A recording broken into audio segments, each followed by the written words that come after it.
And now it's Renovate and Build. 60 minutes dedicated to building and renovating solutions. Here's your hosts, Jim and Sandra. Good morning and welcome to the show. Hard to believe we're in the final countdown before the holidays, Jim. I bet you have all your shopping done. Oh, of course. I got it done back in June, so I'm all organised for that. No, of course, I'm one of those individuals who leaves everything to the last minute, especially Christmas shopping. But it's funny, you think construction is a kind of a quiet time leading up to Christmas, but it's not. We're incredibly busy and just not frantically, but we're definitely busy running around getting people's homes ready for their families and all their kind of festive events. So it's a fun time of year just to kind of be involved with people's families and in doing construction in the city. Over the years, you must have had some fun stories about kind of getting people ready before the final event that they're having or hosting. Yeah, some parties. Some plan, some not. Like people do pre-plan with us and kind of renovating or all sorts of things for their business and their home. We've definitely had some stuff where we're literally running out of their home and running straight to the Christmas dinner in our own homes. Where it's been right down to the wire.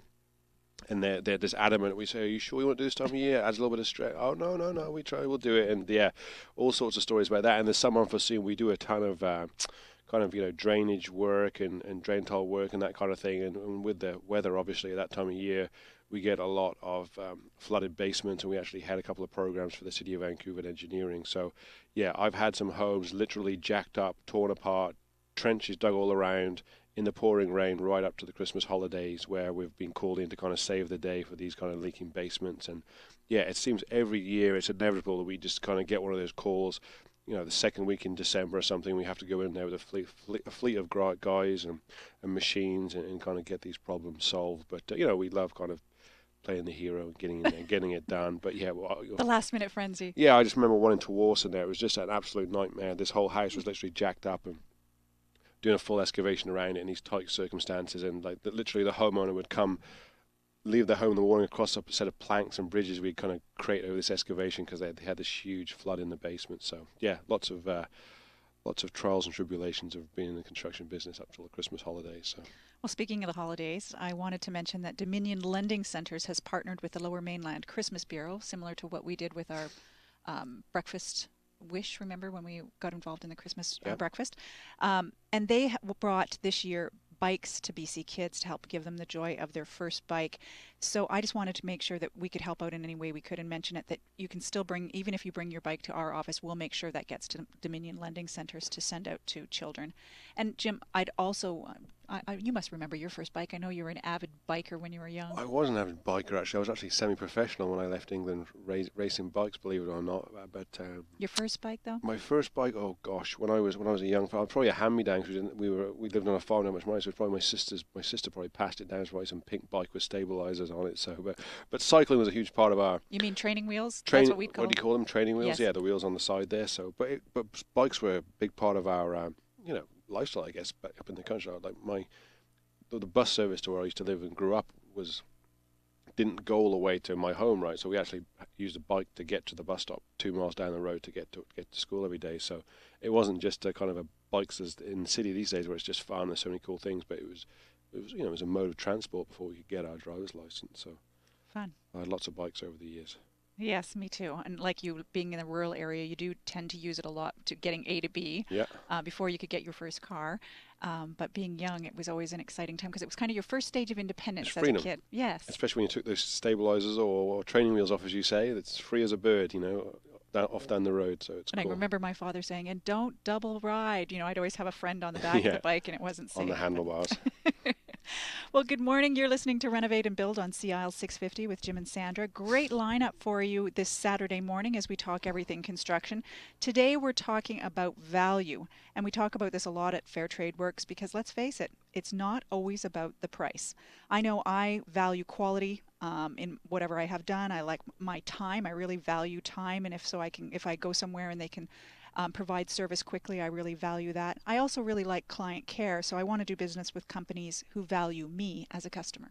Absolutely. How about you? I love the word value. I think it's what Fair Trade Works is built around because, yes, of course we're competitive with our price point and our fair market value system, but fair market value pricing, but value just means so much to me because, I'm a busy gentleman in the city. I'm a businessman. I use all sorts of services, all sorts. Like your food service. My food service.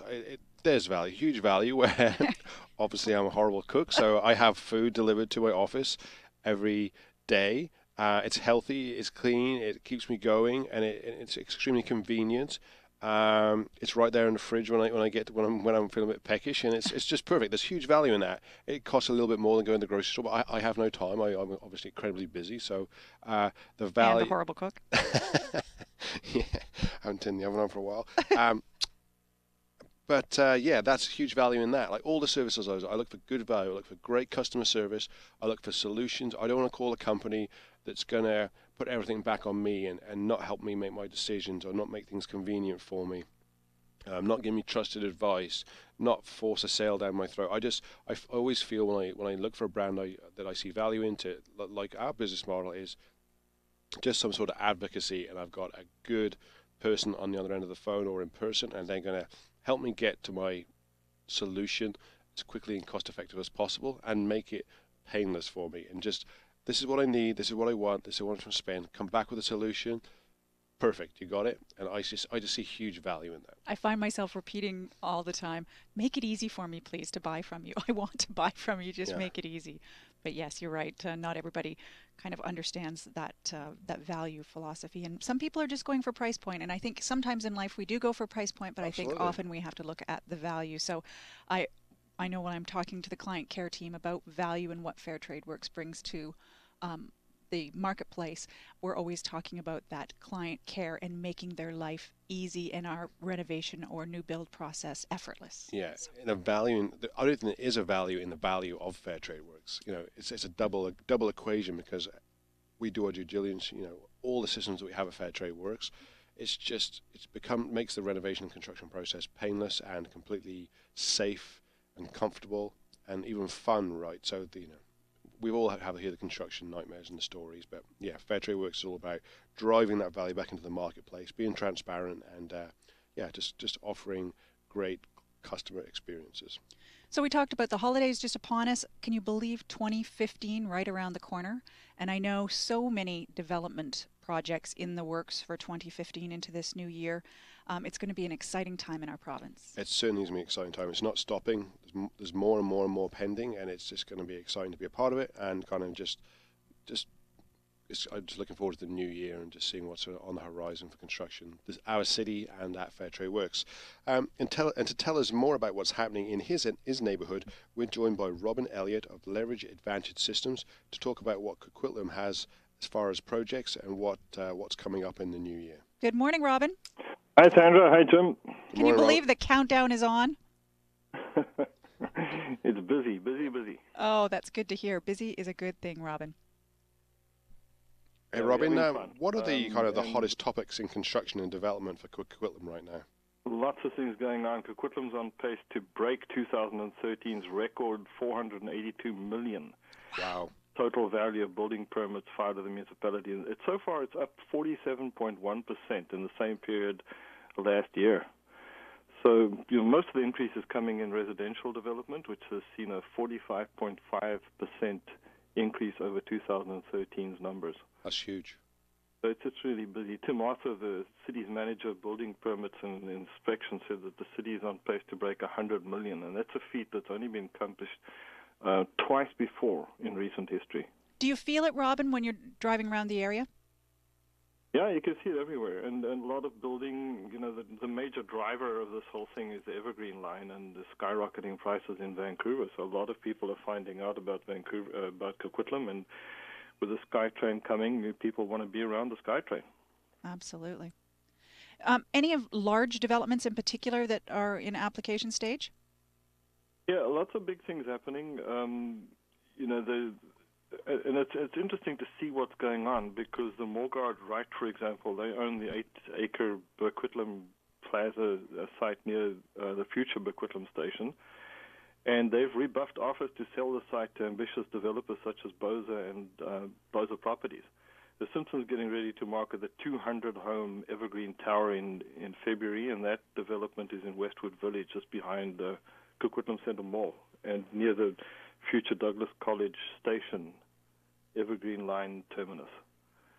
So big things happening there. The other major development along the line, Polygon Homes, is marketing the 886-unit Caledon building in the 1,400 home Windsor Gate, the Windsor Gate master plan community near the Coquitlam Town Centre neighborhood. So that's happening. There are lots and lots of things happening. They're developing as fast as you can believe it. The city of Coquitlam's also with it handling the permits. The processing of permits is speeding up. Yes. City staff in Coquitlam appear to be getting a handle on the processing. It's in a record number of developments coming in, applications coming in. And those are the general sentiments on an anonymous customer feedback survey that they're doing well.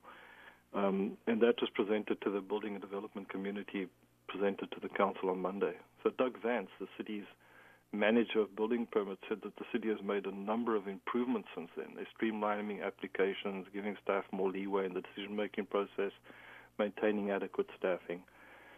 So they're getting the permits done. That's huge. Obviously being a developer in Vancouver, I just right now I'm just having a complete frustrated nightmare just dealing with the City of Vancouver staff. It's just so restricting, understaffed, underqualified, and it's just music to my ears to hear that cities like Coquitlam, West Van, North Van are still driving and really looking to the future and kind of paralleling with the development rather than kind of slowing things down. So it's, I know a lot of developers are fleeing Vancouver right now to go to the suburbs to follow these trends and get away from all the red tape in Vancouver. So. Yeah, and a lot of they want the taxes, right? So they're making it easy for people. It's business. The bureaucrats are starting to understand where the money's coming from. Yeah, it's business, right? So that's right. And Robin, what is the sentiment with the people that have been there a while? Are people fearful of the development coming in so quickly, or are people accepting, like you said, because they know it's going to increase the tax base and tax base? I think they're a little concerned about crime following the Evergreen Line. The numbers are booming, but there's more residential growth than there is commercial growth. Mm-hmm. But I think 2015, the developers are looking to market more than 1,500 residentials along the Evergreen Line route to the lead into the construction. That thing launches late next summer. Not next summer, 2016. That's when they'll open the lineup.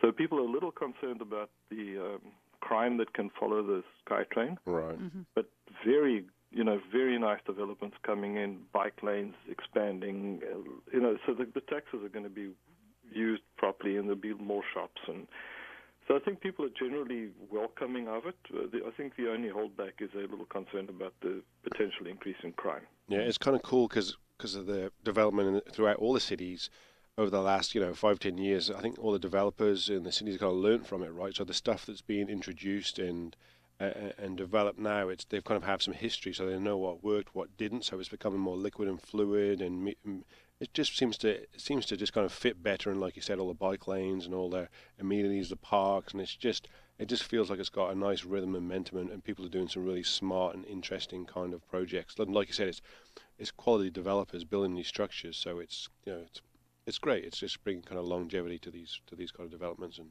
the right people are involved. Yeah, we're excited about it, and the big question: how many washrooms are they going to have? Because it's a long trip from into Vancouver. I think that's something they should concentrate on with an aging community. That's to make sure the windows open. I'm 61, so I know.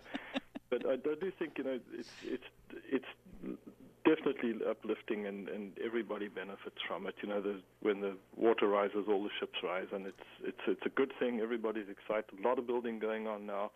They brought that big transporter thing in that will put the rails on, along the tops of those towers. So there'll be a bit of, detours for traffic, but that's not a big deal. I mean, people can live with that, and it happens once, and then after that we got the SkyTrain, so that's great. Fantastic, Robin. So thank you so much for that as always. We really really thank you for taking the time to come and speak to us. I know you're a busy chap, so thanks again for your update on Coquitlam.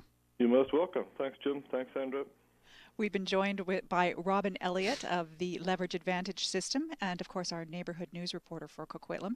If you'd like to share your news about your neighborhood with us, email us at radio@fairtradeworks.biz. Lots of great information to share with you today on Renovate and Build. We got our mortgage expert stopping by to answer your questions. Sandra, so many listeners have been emailing us with questions for Tony, so I thought we could open up the phone lines and email and let Tony share his knowledge with us. You just want to see him in the hot seat, don't you? Well, I just want to step out the hot seat, actually, to be honest. But yeah, we definitely want to see Tony in the hot seat. That's going to be a lot of fun. Also ahead on the show today, how smart is your home? We've been integrating smart technology into our homes for some time now, but you won't believe where this is going. Today we'll be speaking with the Chief Marketing Officer for Samsung Canada about the future of having all of our home systems connected and working for us. And Megan Gary will be by with the recommendations on smart washers and dryers. That's on Product Face Off. So stay with There's us. still lots more ahead. This is Renovate and Build, powered by Fair Trade Works with Jim and Sandra.